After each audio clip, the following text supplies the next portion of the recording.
On the highest floor of hell, a demon is running to the Demon King's room as fast as it can. He claims that the prototype that everyone's been working on has been stolen by the Demon King's wife, Lilith. The Demon King is immediately altered by this, and after reaching for one of his energy tubes, he releases a creature to go after Lilith. He calls this creature the Fourth. Lilith, how does that bitch dare betray me like this?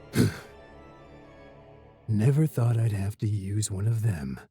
Against you, Lilith. Send the Fourth.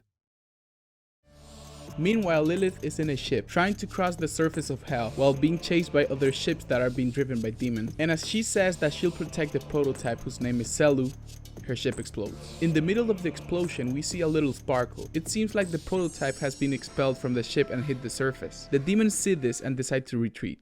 We're now on Earth, witnessing a school fight between two kids, Benjamin Tennyson, our protagonist, and Cash. Yeah, just Cash. Ben receives a direct punch right in his face, then grabs Cash's arm, lifts him up, and slams him to the ground. Everyone around them go crazy and start recording and cheering. Ben starts celebrating, telling him to stay in the ground until he notices that two teachers are right behind him. And stay in the ground, freak! Huh? Well, damn. As Ben walks outside of the school, he notices that students are talking about him. Some guys call him a criminal, some girls call him handsome, but in general, this is something Ben doesn't take much notice of. As he leaves school, he notices that his grandpa's truck has just arrived. So he immediately enters and greets him with great excitement. This emotion is immediately interrupted by the presence of his cousin, Gwen Tennyson, with whom he has a strained relationship since neither of them have a good opinion about each other. I'm so excited for this summer, Grandpa. Where are we? What is she doing here? Don't say it like this was my idea. Grandpa convinced my parents. Spending some quality time with my criminal of a cousin. What a great way of ruining my summer. But Grandpa, it was supposed to be just the two of us.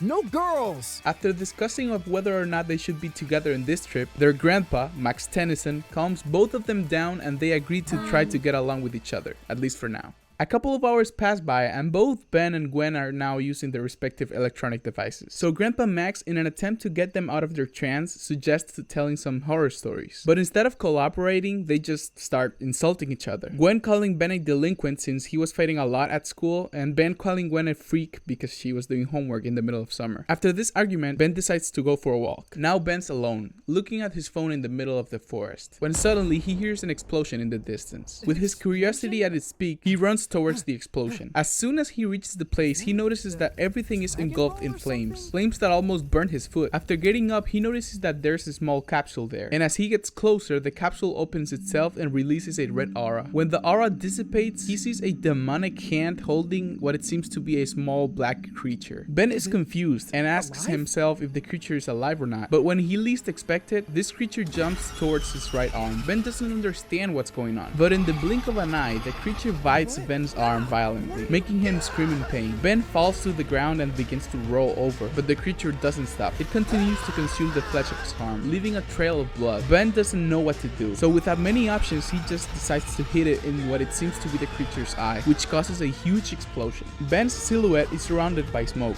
He seems fine until he looks at his own hand. The creature seems to have replaced his arm. It doesn't hurt anymore, but my hand. What happened? He tries to calm himself down and get the creature off his arm. He tries to stick a branch into it, but the creature immediately burns it. So with no more ideas, he starts poking it repeatedly. Suddenly, the creature's eye pops out, showing a weird symbol in the middle. Ben gulps, wishes for this to not make the creature try to eat him again, and presses the eye.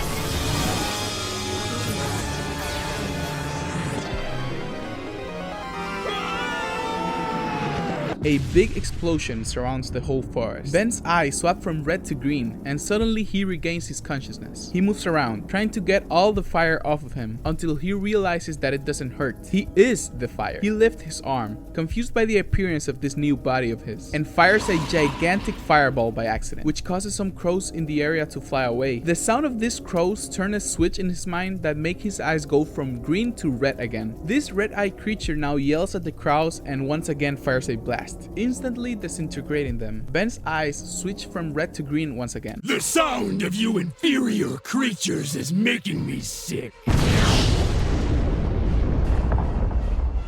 Whoa, whoa! Why did I? What is going on? He starts walking until everything around him changes into a red space. The creature that he turned into is right behind him and tells him that it's his body that he's now using. Ben looks at him, incredulous. He doesn't believe any of this. He's so confused that the first thing that comes to his mind is to ask the creature or demon for answers. He asks about the creature that ate his hand, calling it a black tentacle alien shark. This triggers the demon, which tells Ben not to insult Majesty's name. Don't you dare insult the Lord's Son with your filthy mouth, human. Ben gets scared and falls down, telling the creature to stay back. The creature tries to attack Ben, but is interrupted by some red chains that come out of nowhere. So with no other way of attacking Ben, he just starts walking away. Ben gets even more confused and angrier at the creature, and then asks him to tell him how to take the black goo off of him. The creature then turns back and says that he warned him. Get back here! We're not done yet! Majesty, I don't give a damn about your group of freaks! Just tell me how to get that stupid black goo off! I warned you. Ben is frightened by the words of the demon until a voice makes him come to his senses. And when he turns around, he realizes that was Gwen's voice, who was looking for him. When she sees this horrible fire creature, Gwen screams in panic and tries to run away, but Ben stops her. He tells her not to be afraid, that it is him, it's Ben. Gwen hesitates for a moment, but while Ben tries to explain himself, his consciousness changes and his eyes turn red. It's the creature again. The creature then begins to charge a powerful attack. Gwen opens her eyes wildly, and Ben finally comes back to his senses. But it was too late. The attack was going straight towards his cousin. But suddenly, blue chains wrap around Gwen's body, making the attack only pass through her eye. It was Grandpa Max, who tells Gwen to rest, because he's going to take care of everything now. He tells Grandpa Max to listen to him, that his body moved by itself, but Max interrupts him, and while he takes the chains surrounded by an aura that swaps from blue to gold, tells him that he doesn't know what he did to his grandson, or why he attacked his granddaughter, but if he dared take another step, he would send him back to hell. Gwen, Grandpa, I'm so sorry! Are you guys okay? My body moved by itself, Halt, demon. I don't know what you did to my grandson, nor why you attacked my granddaughter.